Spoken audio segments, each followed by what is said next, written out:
Hello viewers, আসসালামু আলাইকুম। Welcome back to Mahmuda's kitchen. কোরবানির ঈদ স্পেশালে আজকে থাকছে আপনাদের জন্য খুবই স্পেশাল রেসিপি বিফ স্টেক, যেটা খাওয়ার জন্য আমাদের গুলশান বনানীতে বেশ নামি দামি রেস্টুরেন্টে যেতে হয়। তাই আজকে আমি আপনাদের অল্প খরচে মানসম্মত বিফ স্টেকের মতো দামি খাবার বাসাতে কীভাবে তৈরি করতে পারবেন সেই রেসিপিটি শেয়ার করব। বিফ স্টেক তৈরি করার জন্য এরকম হালকা চর্বিযুক্ত মাংস নিয়েছি, যেটা পরিমাণে 400 গ্রামের মতো হবে। বিফ স্টেক তৈরি করার জন্য অবশ্যই মাংস নির্বাচনটা অত্যন্ত জরুরি, যেটা সাইডে এবং মাঝে হালকা চর্বি থাকাটা অত্যন্ত জরুরি। একটা কিচেন টাওয়াল দিয়ে মাংসের উপরের অংশটা মুছে ড্রাই করে নিতে হবে। তারপর একটা কাঁটা চামচের সাহায্যে কেচে নিতে হবে। দুপাশটাই ভালোভাবে কেচে নিতে হবে।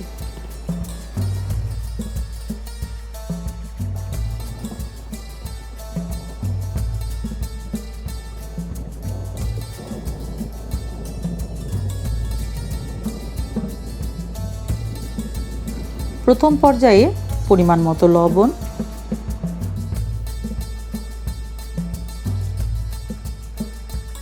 স্বাদ মতো গোলমরিচের গুঁড়া,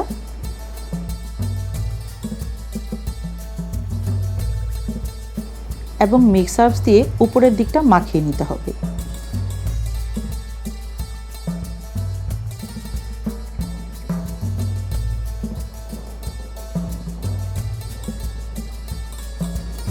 অপর পাশটাও সেম প্রসেসে একইভাবে মাখিয়ে নিতে হবে।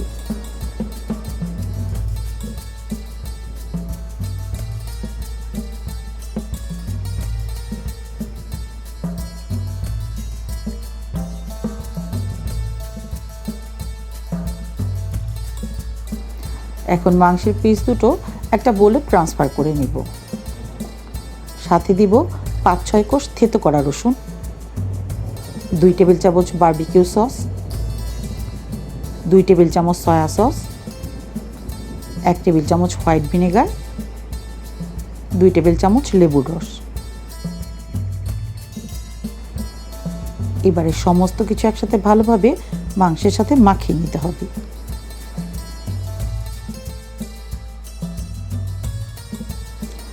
মাখানো হয়ে গিয়েছে, এখন 2 ঘন্টা এভাবে রেখে দিব। আপনারা চাইলে আরও বেশি সময় ধরে মেরিনেট করে রাখতে পারেন।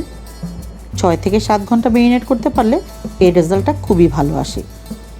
তবে আমাদের হাতে যেহেতু সময় কম, তাই আমি 2 ঘন্টা মেরিনেট করে রাখবো। চুলায় একটা হাই বটম প্যান বসিয়ে এর মধ্যে দিব 1 টেবিল চামচ পরিমাণ তেল, সাথে দিব 1.5 টেবিল চামচ পরিমাণ বাটার। বাটারটা মেল্ট হয়ে যাওয়া পর্যন্ত অপেক্ষা করব। এখন মাংসের টুকরোর যেই পাশটা চর্বিযুক্ত, একটা চিমটার সাহায্যে সেই পাশটা প্রথমে ভেজে নিতে হবে। 2 মিনিট মতো ভাজার পর ফ্ল্যাট সাইড ভেজে নিতে হবে। একটা পাশ 7 থেকে 8 মিনিট ভেজে নেওয়ার পর ফ্লিপ করতে হবে।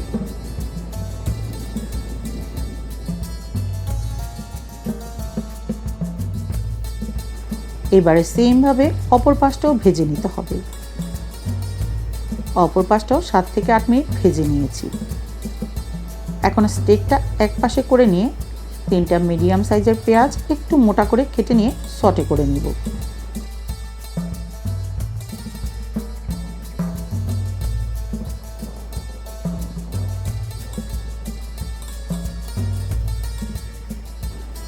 দুই থেকে 3 মিনিট সটে করার পর একটা টমেটো 4 ফালি করে এর মধ্যে দিয়ে আরও 2 মিনিট মতো সটে করে নিব। এই স্টেকের সাথে কিন্তু নানা ধরনের সটে করা ভেজিটেবলস অথবা ম্যাশড পটেটো দিয়েও সার্ভ করা হয়ে থাকে। আমি আমার পছন্দ মতো সবজি দিয়ে সার্ভ করে নিয়েছি। তো ভিউয়ার্স, তৈরি হয়ে গেল ঈদ উল আজহার স্পেশাল রেসিপি বিফ স্টেক।